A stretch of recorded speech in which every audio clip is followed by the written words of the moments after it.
اس video میں ہم پڑھیں گے وربس کے متعلق۔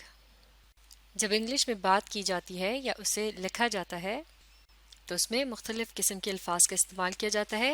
وربس بھی ان میں سے ایک قسم کے الفاظ ہیں اور یہ بھی پارٹس آف اسپیچ یعنی انگلش گفتگو یا بات چیت کا حصہ ہے۔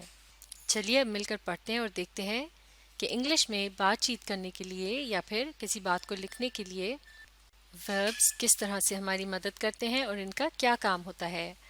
Verbs are words that show an action, time of action and if the action was completed or not. Action کہتے ہیں کسی بھی کام یا عمل کو۔ تو انگلش میں بات کرتے وقت اگر ہم نے بتانا ہو کہ کسی شخص نے کیا کام کیا، جیسے کہ اس نے کھانا کھایا یا پانی پیا، تو کھانا اور پینا جیسے الفاظ جو ہیں یہ عمل کے متعلق بتا رہے ہیں اور یہی الفاظ کہلائے جاتے ہیں verbs۔ اس کے علاوہ انہی الفاظ کی مدد سے یعنی verbs کی مدد سے ہمیں یہ بھی پتہ چلتا ہے کہ اس کام کو کس وقت کیا گیا۔ ٹائم آف ایکشن کے متعلق بھی ہمیں verbs سے ہی پتہ چلتا ہے اور verbs کی مدد سے ہمیں ایک اور بات بھی پتہ چلتی ہے کہ آیا وہ کام یا ایکشن کمپلیٹ کر لیا گیا یعنی اسے مکمل کر لیا گیا یا نہیں۔ تو اس طرح سے ہم کہہ سکتے ہیں کہ verbs ہمیں عمل کے وقت اور عمل کی نوعیت کے متعلق بتاتے ہیں۔ اب اس جملے کو دیکھیے، سارا ڈرینک ٹی یعنی سارا نے چائے پی۔ لفظ ڈرینک یعنی پی یہ لفظ ہے ایک ورب کیونکہ یہ بتا رہا ہے ایک عمل کے متعلق یعنی یہ ایک ایکشن ہے، تو اس طرح سے اسے ہم کہتے ہیں ورب۔ اب ایک اور اگزامپل دیکھتے ہیں، سارا واز ڈرنکنگ ٹی یعنی سارا چائے پی رہی تھی۔ مثال کے طور پر اگر اس طرح سے کہا جائے کہ جب میں نے سارا کو دیکھا تو سارا چائے پی رہی تھی، تو اس جملے میں مین ورب یعنی خاص عمل جس کی طرف اشارہ کیا گیا ہے وہ ہے ڈرنکنگ یعنی پینا، تو یہ ایک قسم کا ایکشن ہے اور پارٹس آف اسپیچ کے مطابق اسے ہم کہیں گے ایک ورب۔ لیکن یہاں اس جملے میں ڈرنکنگ سے پہلے ایک اور لفظ ہے، وہ ہے واز۔ یہ بھی ایک قسم کا ورب ہے بلکہ اسے ہیلپنگ ورب کہا جاتا ہے یعنی یہ مدد دے رہا ہے پوری بات کو سمجھنے کے لیے، یعنی اس کی مدد سے ہمیں پتہ چل رہا ہے کہ یہ عمل کب ہوا، یعنی یہ عمل ماضی میں ہوا۔ جب کسی عمل سے پہلے لفظ واز کا استعمال کیا جاتا ہے تو اس کا مطلب ہے یہاں بات ہو رہی ہے ماضی کی یعنی پاسٹ کی۔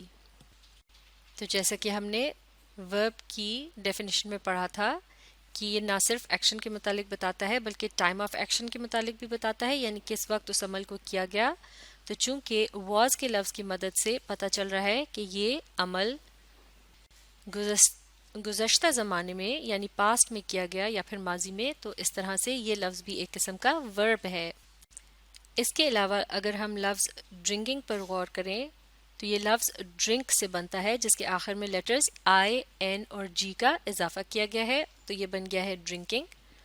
ڈرنک کا مطلب ہے پینا جبکہ ڈرنکنگ کا مطلب ہے پی رہی تھی یا پی رہا تھا۔ اس کا مطلب یہ ہوا کہ لیٹرز آئی این جی کا اضافہ کرنے سے اب ہمارے پاس ایک ایسا لفظ آ گیا ہے جس کی مدد سے ہمیں یہ پتہ چل رہا ہے کہ ایک ایسے عمل کے متعلق بات ہو رہی ہے یا ایسے کام کے متعلق بات ہو رہی ہے جو جاری رہا، یعنی جس وقت اس عمل کو کرتے ہوئے دیکھا گیا تو یہ ابھی پوری طرح سے مکمل نہیں تھا بلکہ اس عمل کو کیا جا رہا تھا۔ تو اس طرح سے اب ہم یہ بات سمجھ سکتے ہیں کہ کس طرح سے وربز جو ہیں وہ ہمیں اس بات کا بھی بتاتے ہیں کہ آیا کوئی کام مکمل ہوا یا نہیں یا پھر وہ جاری تھا، جیسا کہ اس ایگزامپل میں بتایا گیا ہے، سارا واز ڈرنکنگ ٹی یعنی سارا چائے پی رہی تھی۔ تو یہ عمل سارا کر رہی تھی پاسٹ میں یعنی ماضی میں، اور جس وقت اس کو یہ عمل کرتے ہوئے دیکھا گیا تو یہ عمل ابھی جاری تھا یعنی پوری طرح سے مکمل نہیں ہوا تھا۔ اب ایک اور ایگزامپل دیکھتے ہیں، سارا ڈرنکس ٹی یعنی سارا چائے پیتی ہے۔ تو اس جملے میں لفظ ڈرنک کیا ہے؟ یہ ایک ایکشن ہے یعنی کام یا عمل، تو اس طرح سے یہ ہے ایک ورب۔ تو لفظ ڈرنکس بنا ہے لفظ ڈرنک سے اور اس کے آخر میں لیٹر ایس کا اضافہ کرنے سے یہ بن جاتا ہے ڈرنکس. تو اس طرح سے اس کا مطلب بدل جاتا ہے. ڈرنک کا مطلب ہے پینا، جبکہ ڈرنکس کا مطلب پیتی ہے یا پیتا ہے. تو اب اس جملے کو پڑھنے کے بعد ہمیں اس بات کا بھی اندازہ ہو رہا ہے لفظ ڈرنکس کی مدد سے کہ یہ کام سارا اکثر کرتی ہے. جیسا کہ ہم کہہ سکتے ہیں کہ سارا جب بھی کام سے گھر واپس آتی ہے تو وہ چائے پیتی ہے، یا پھر جب بھی سارا تھک جاتی ہے تو وہ چائے پیتی ہے.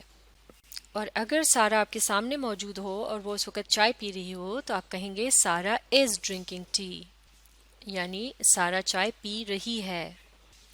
تو اس جملے میں لفظ اس کی مدد سے ہمیں کیا پتہ چل رہا ہے کہ ڈرنکنگ یعنی پینے کا جو عمل ہے اسے پریزنٹ یعنی حال میں کیا جا رہا ہے، یعنی یہ عمل اس وقت ابھی ہمارے سامنے ہو رہا ہے. تو چونکہ ہمیں اس لفظ سے وقت کے بارے میں پتہ چل رہا ہے، یعنی عمل کو کس وقت کیا گیا، تو اس لیے لفظ از بھی جو ہے یہ ایک قسم کا ورب ہے، اور یہاں یہ ایک طرح سے ہیلپنگ ورب کے یعنی مددگار ورب کے طور پر استعمال ہو رہا ہے لفظ ڈرنکنگ کے ساتھ.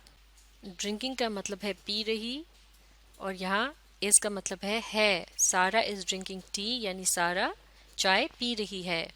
تو اس طرح سے لفظ ڈرنکنگ جو ہے یہ ہے یہاں پر مین ورب یعنی اہم ورب یا وہ کام جس کے متعلق بات ہو رہی ہے. اور یہاں ہمیں ایک اور بات بھی پتہ چل رہی ہے لفظ ڈرنکنگ کی مدد سے، اور وہ یہ ہے کہ یہ عمل ابھی جاری ہے. جیسے کہ انگلش میں ہم کہتے ہیں ایکشن کنٹینیوس ہے، یعنی ایکشن جاری ہے، عمل جاری ہے. اب ایک اور ایگزامپل کو دیکھتے ہیں. سارا has finished drinking Hare T, یعنی سارا نے اپنی چائے ختم کر لی ہے، یا پھر یوں بھی کہہ سکتے ہیں کہ سارا نے اپنی چائے پی لی ہے. اس جملے میں لفظ ہیز کی مدد سے ہمیں پتہ چلتا ہے ایکشن کے ٹائم کے متعلق، کیونکہ لفظ ہیز تب استعمال کیا جاتا ہے جب کوئی ایکشن تھوڑی دیر پہلے ہی ختم ہوا ہو. فنشڈ کہتے ہیں ختم کر دینے کے عمل یا ایکشن کو. اسی طرح سے لفظ فنشڈ کی مدد سے ہمیں یہ بھی پتہ چل رہا ہے کہ یہ ایکشن جو ہے یہ کمپلیٹ ہے، یعنی پوری طرح سے مکمل ہو گیا ہے. اور یہاں ایکشن کیا ہے؟ ڈرنکنگ، یعنی اس جملے کے حساب سے چائے پینے کے عمل کے متعلق بات ہو رہی ہے.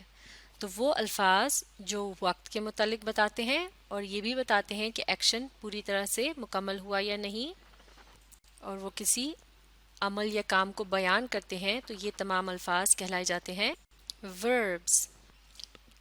تو اس طرح سے آپ سمجھ سکتے ہیں کہ وربس کی انگلش بول چال اور تحریر میں کتنی زیادہ اہمیت ہوتی ہے.